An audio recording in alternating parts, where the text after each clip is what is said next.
Student, आज हम discuss करेंगे जो एक्सरसाइज अपनी लास्ट की जो एक्सरसाइज है 4.6 solution of a system of linear equation using inverse of A matrix. यानी इनवर्स की सहायता से हम किसी भी इक्वेशन का जो सॉल्यूशन है वो कैसे डिफाइन कर सकते हैं।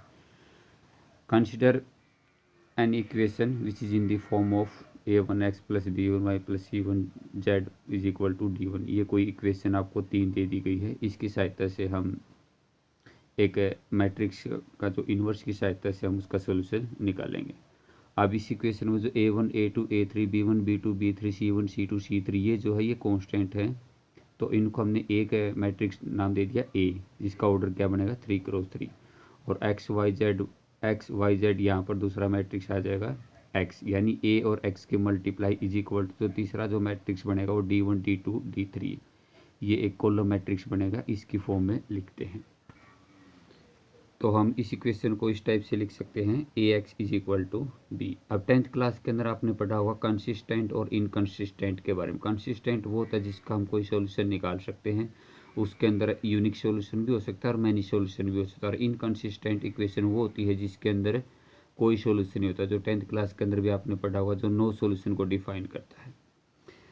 any set of value of variable which simultaneously satisfy the given equation is called solution of the equation। ये सॉल्यूशन 3 टाइप का हो सकता है, यूनिक सॉल्यूशन, मैनी सॉल्यूशन और नो सॉल्यूशन। अब जो जिसका सॉल्यूशन है, चाहे वो मैनी सॉल्यूशन हो या यूनिक सॉल्यूशन, तो हम उसको बोलेंगे कंसिस्टेंट, और जिसका कोई सॉल्यूशन नहीं है उसको हम क्या बोलेंगे, नो सॉल्यूशन।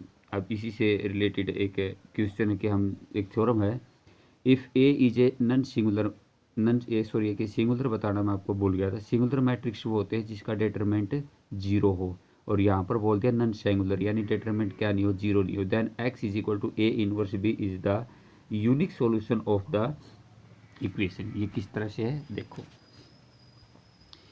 अभी आपको बता दें कि इक्वेशन को इस तरह से रिप्रेजेंट करते हैं, लीनियर इक्वेशन को ax is equal to P. आपको ये पता है कि हम इसके मल्टीप्लाई या तो परी होती है या पोस्ट होती है, तो इसको हमने परी मल्टीप्लाई किया ए इनवर्स से, तो ए इनवर्स इस साइड, ए इनवर्स इस साइड। आपको पता है कि ए इनवर्स इंटू ए, यानी एक मैट्रिक्स की उसके इनवर्स के साथ मल्टीप्लाई, यानी इन्वर्टिबल मैट्रिक्स जिसको बोलते हैं हम, वो किसके इक्वल होता है, आइडेंटिटी। आइडेंटिटी ऑफ एक्स किसके इक्वल आएगा, ए इनवर्स बी, तो x किसके इक्वल आ जाएगा, ए इनवर्स बी। तो यानी x की वैल्यू निकालने के लिए आपने ए इनवर्स निकालना पड़ेगा और उसकी किसके साथ मल्टीप्लाई करनी पड़ेगी, b के साथ। अब कंसिस्टेंट के बारे में आपको बता दिया, कंसिस्टेंट वो होता है जिसका यूनिक सॉल्यूशन हो या फिर मैनी सॉल्यूशन हो, जबकि इनकंसिस्टेंट के अंदर क्या होगा, नो सॉल्यूशन हो, वो क्या होगा। अब हमें ये पता करना है कि कौन सी इक्वेशन यूनिक सॉल्यूशन को दर्शाती है और कौन सी इक्वेशन मैनी सॉल्यूशन को और कौन सी इक्वेशन नो सॉल्यूशन को। तो इसके लिए देखो भाई, the following is the criteria of the consistent और inconsistent of a system of linear equation given by ax is equal to B, where a is an square matrix. If determinant of a is not equal to 0, then the system is consistent and has a unique solution, जिसका सिर्फ एक ही solution बनेगा, यानी x Y Z की एक ही value निकलेगी। और अगर उसका डिटरमिनेंट 0 के इक्वल है तो यहाँ पर क्या बन जाएंगी, दो इक्वेशन आ जाएंगी।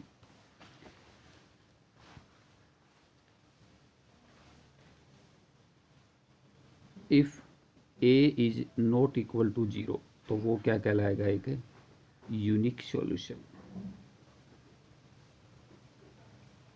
और अगर a is not equal to 0, तो यहाँ पर इसके दो सॉल्यूशन बन जाएंगे, एक तो हो जाएगा मैनी सॉल्यूशन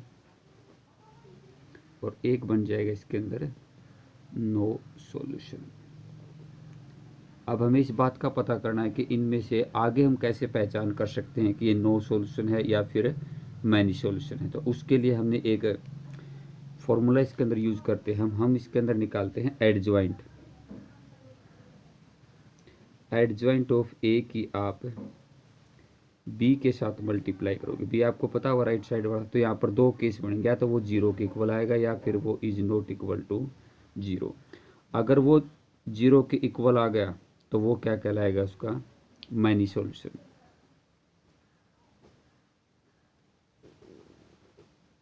और अगर वो 0 के इक्वल नहीं आया तो वो क्या कहलाएगा, आपका नो सॉल्यूशन। अब नो सॉल्यूशन का तो आपको पता है कि उसका कोई सॉल्यूशन नहीं निकलेगा आगे, जबकि मैनी सॉल्यूशन होता है हम इसको सोल्व करेंगे। इसको हम नेक्स्ट वीडियो में आपको बताएंगे कि मैनी सॉल्यूशन का अगर कोई भी सम आता है तो हम उसको किस तरीके से सोल्व करते हैं। ये तो आपको पता चल गया होगा, इसके सॉल्यूशन ज़्यादा निकलेंगे। तो जो क्वेश्चन नंबर फर्स्ट है उसके अंदर सिर्फ यही पूछा गया है कि आपका जो मैट्रिक्स या जो सॉल्यूशन है वो कंसिस्टेंट है या फिर इनकंसिस्टेंट है। तो कंसिस्टेंट के लिए तो क्या हुआ कि जिसका determinant is not equal to zero है तो वो तो क्या आ जाएगा एक यूनिक सॉल्यूशन या फिर मैनी सॉल्यूशन, और जिसका डिटरमिनेंट जीरो के इक्वल है तो वो क्या जिसका सॉल्यूशन है वो कंसिस्टेंट वो होता है जिसको यूनिक सॉल्यूशन हो या फिर मैनी सॉल्यूशन हो। जबकि determinant is not equal to zero आ गया तो इसका मतलब क्या कहलाएगा, वो नो सॉल्यूशन बन जाएगा।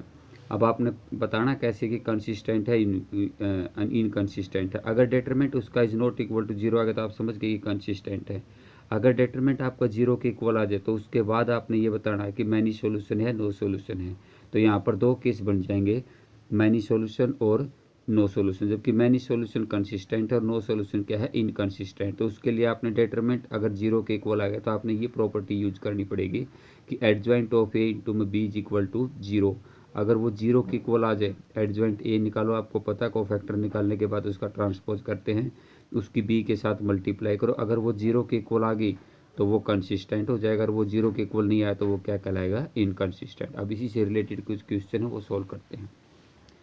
अब आपको क्वेश्चन नंबर दे दिया गया है ये, ए कोई मैट्रिक्स दे दिया जिसका ऑर्डर है 2 क्रॉस 2, एक स्क्वायर मैट्रिक्स होता है। इसके अंदर 5x + 2y = 4, 7x + 3y = 5। अब A X is equal to B, A आपका क्या कहलाएगा 5 7 2 3 और x क्या कहलाएगा x और y, जिसकी हमने वैल्यू निकल राइट साइड का आपको बता दिया था b है।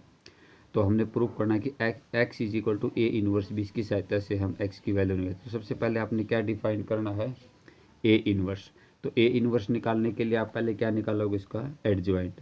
तो एडजॉइंट ऑफ ए किसका होता है, कोफैक्टर जो निकालोगे उसका ट्रांसपोज। तो पहले हम A11 निकालते। A11 कैसे निकालोगे, इसको छोड़ दिया, इसको छोड़ दिया 3, A12 इसको छोड़ दिया, इसको छोड़ दिया 7, A12 1 और 2 3 यानी ओड है तो साइन किसका हो जाएगा, माइनस का। तो इस तरह से आप इसके कोफैक्टर निकाल लोगे।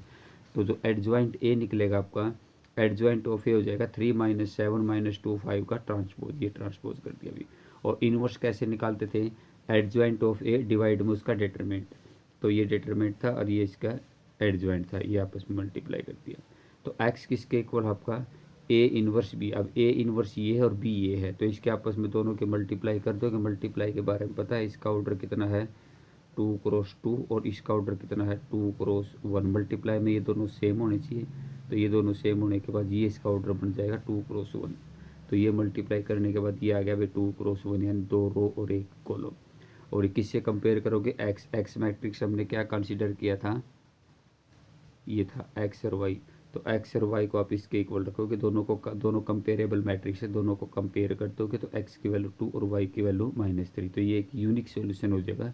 नो सॉल्यूशन और मैनी सॉल्यूशन के बारे में हम नेक्स्ट वीडियो के अंदर पढ़ेंगे। इसी से रिलेटेड क्वेश्चन अपने 10 क्वेश्चन आपने इसके सोल्व करने हैं। धन्यवाद।